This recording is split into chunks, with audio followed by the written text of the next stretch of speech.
Тэгэхээр энэ 5 маллах хийж үзэх хүмүүс амнасаа алдаа зогсохгүйгээр орчин үеийн техник технологиор хүртэл онгойлгож чадаагүй гэхээр энэ дотор яг юу хийж болох вэ? Алуурчин байна гэж байх уу? Арай л аимшигтай юу? Хэрвээ тийм бол ягаад бүх болсуудыг холборлсон бол яг доор нь яг юу хийж болох вэ? Олон хүмүүс энэ хаалгаа нэг хүсэл гаргасан зүгт татгалцсан гэхээр нэрийн энэ хаалганы цаас сүнс байх боломжтой юу?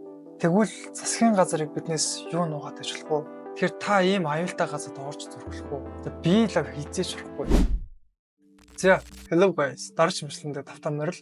За, энэ удаагийн дугаар дээр төлөө яах вэ гэхээр хизээж нээж болохгүй аимшигтай хаалгамтны талаар үзэх болно. Хүн бүр сонстой зайз эсвэл далайн дэмжтэй нуус эрдэнсийн тухай домгуудыг бас сонсч ирсэн байх. Тэгвэл иймэрхүү зүйлс үнэхээр бодит амьдралаар байсаар байгааг нь тайлбарлахгүй.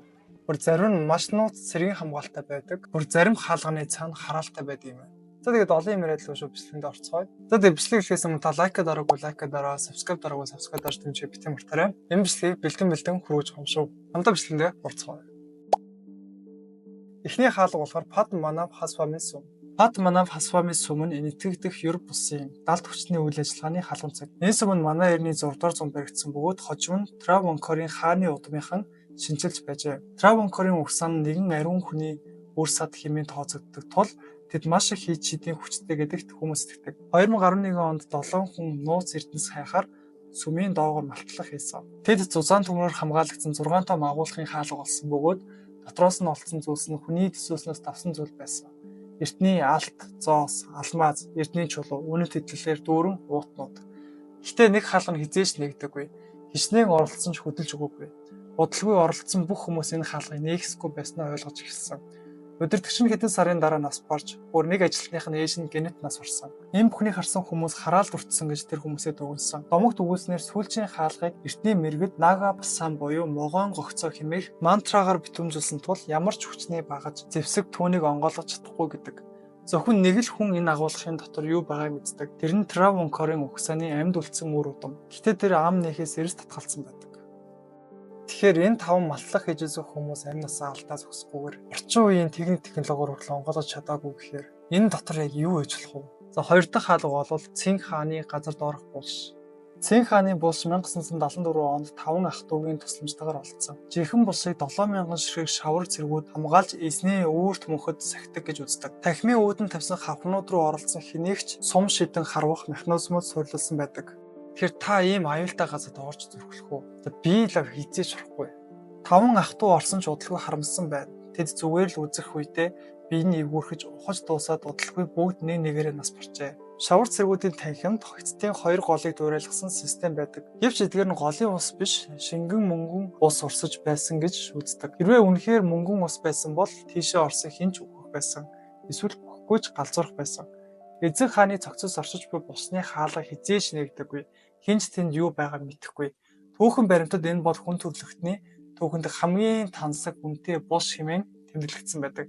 Дотор нь орд харшууд их хэмжээний эрдэнэс байж магадгүй гэж хүмүүс үздэг. Цинх хаан Хятадын анхны эзэн хаан байсан. Тэрээр ердөө 13 наснда хаан ширээнд сууж булш барих ажлаа эхлүүлсэн. Уг булшийг барихад 38 жил шаардсан бөгөөд 700 мянган ажилчин шаардлагатай болсон гэдэг. 3 дахь хаалга хоолмос алуурчны зочид буудал. Хоолмос бол Америкийн нэгдсэн улсын түүхэнд хамгийн олон хүний хөнөөсөн цоврал алуурч гэж үздэг. Тэрээр өөрийн биеэр 27 хүний хөнөөсөн гэж хүлээн зөвшөөрсөн ч бодит тоон 200-д хүрсэн гэж хүмүүс таамагладаг. Ингийн тул тэр алуурчны зочид буудал барьсан. Тэр зочид буудлын нэрийг Буквел гэдэг бөгөөд утгаараа хүмүүсийг өргөтөж, төөрөлдүүлж, алж, улмаар цогцыг нь устгахаар зориуд баригдсан барилга гэж үздэг. Зарим өрөө нь хийн тахим, зарим нь хүчтэй хувимтай байсан. Ихэнх хаалга зөвхөн гаднаасаа онгодог байсан бөгөөд зарим нь хан руу хүргэдэг байсан.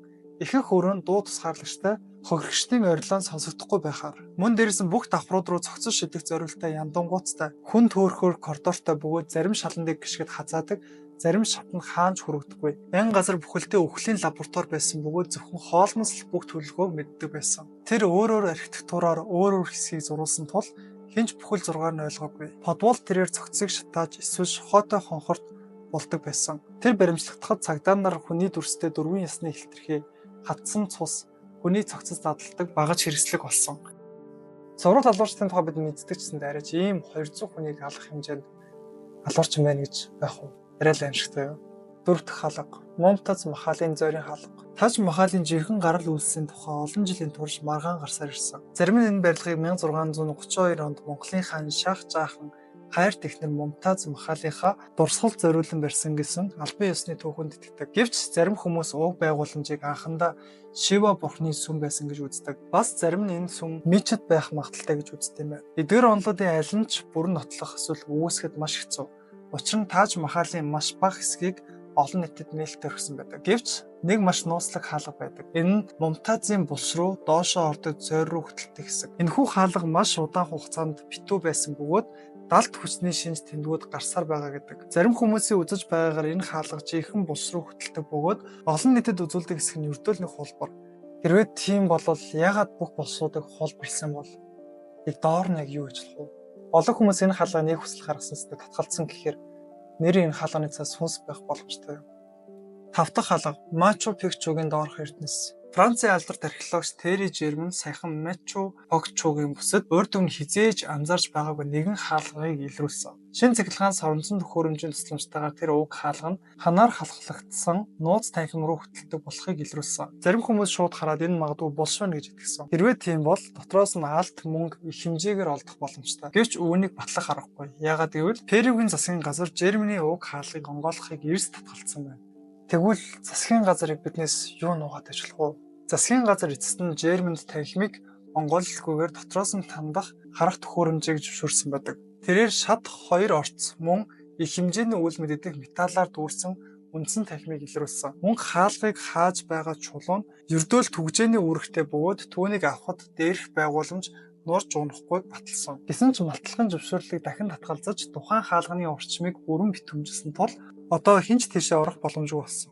Тэд яг юг хамгаалаад байгаа юм бол эсвэл биднээс юг хамгаалаад байгаа юм бол 6 дахь хаалга Анколо цөмийн хог хаягдлын байгууламж. Анколо нэртэй цөмийн хог хаягдлын хадгалах байгууламж одоо хүртэл баригдсаар байгаа. Уг төслийн зорилго бол цөмийн хорт хаягдлыг бүр мөсөн аюулгүй хадгалах арга болох явдал. Үүний тулд тэд 100 мянгаас 1 жил төсвөртэй байгууламж барихаар төлөвлөсөн. Учир нь цөмийн хаягдал хоргүй болох хүртэл хугацаа ийм хэмжээний урт байдаг. Одоогоор дэлхий дээр ийм хугацаагаар төхөөлсөн жишээ байхгүй. Олон улс төр зүрийн агуулга ашигладаг бөгөөд энэ нь гоожилт алдагдал ихтэй тул маш их аюултай болсон гэж хүмүүс үздэг. Харин Анколо төсөл бол бүх асуудлыг шийдэх цорын ганц гаргалаа гэж хүмүүс санагдсан байна. Энэ байгууламж Финланд улсад баригдаж байгаа бөгөөд цөмийн хаягдлыг бүр мөсөн хадгалах цорын ганц арга зам гэж хүмүүс санагдсан байна. Гэхдээ энэ хэд хэдэн эрсдэл бас дагуулж байгаа. Яагаад гэвэл 1 сая жилийн дараа хүн төрөлхтөн хэрэг устдаагүй энэ чигээр байсаар байвал яг энэ цөмийн зэвсгийн хаалгыг нээж болохгүй гэж хэн анхааруулах вэ? Мөн дээрсэн хаалганы орчинд анхааруулах бичиг эсвэл ирээдүйд тэр бичиг мэддэхгүй байхыг бас үүсэхгүй. Мөн дээрсэн бидний хэлэх хүртэл мартсан байх магадaltaй гэж хүмүүс үгүйсгэсэн. Тиймээс Пимбаг өөр арга хэмжээ сонгосон. Тэр нь юу вэ гэвэл юу ч хийхгүй байх. Тэдний үзэж байгаагаар хүн төрөлхтөн болохгүй гэсэн зүйл заавал хүч үздэг сониуч цангаа яаж тарч чадахгүй. Тиймээс анхааруулах биш харин байгууламжийг хэний ч олж чадахгүй уулын гүн нууц газар байрлуулах шийдэлд хүрсэн. 7 дахь хаалга Пабло Эскобарээс. Пабло Эскобар хэдийнэ нас барсан ч түүний талаар сонин хачин үргэлжилсэн. Тэрээр Miami Beach хотод харштай байсан ба одоо тэр харшин шарсан дахианы хаан хэмээн налтарсан Бордогийн хэрхмийн мэдэлд очсон. Кристиан өөрийн байшингаа барихаар Эскобарын харшийг нурааж байх үед ажилчид бетон суурийн доороос тутмал төмөр сэп болсон. Энэ сэп нь 2-ыг хэрсэн 2 хэмжээтэй жин 700 фунт орчим. Кристиан тэнд алт эсвэл алмаз байгаа гэж бодон Паблитог одоо миний шинэ найз гэж тоглоомор хэлж байсан удаатай. Пабло Эскобар мөнгө буудан хан эсвэл хасааны нүхэнд хүртэл нууж байснаар алдартай. Эцсийн эцэст банкд мөнгө хийгээгүй байдаг. Уг харшийн өөр нэг хэсэгт гантик шалны доороос өөр нэг сэп болцсон ч тэрийг шууд хулгайлсан бөгөөд одоо болтол цагдаа нар хэргийг мөрдөж байгаа.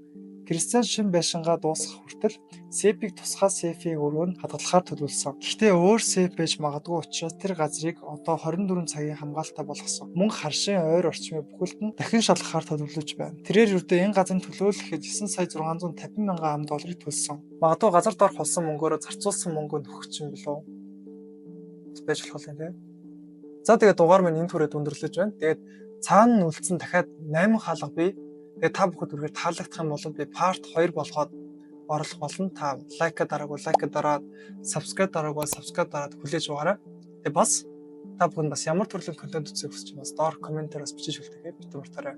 За тэгээд дараагийн контентоор уулзцгаая. Сая үүдэн юм ураадсан.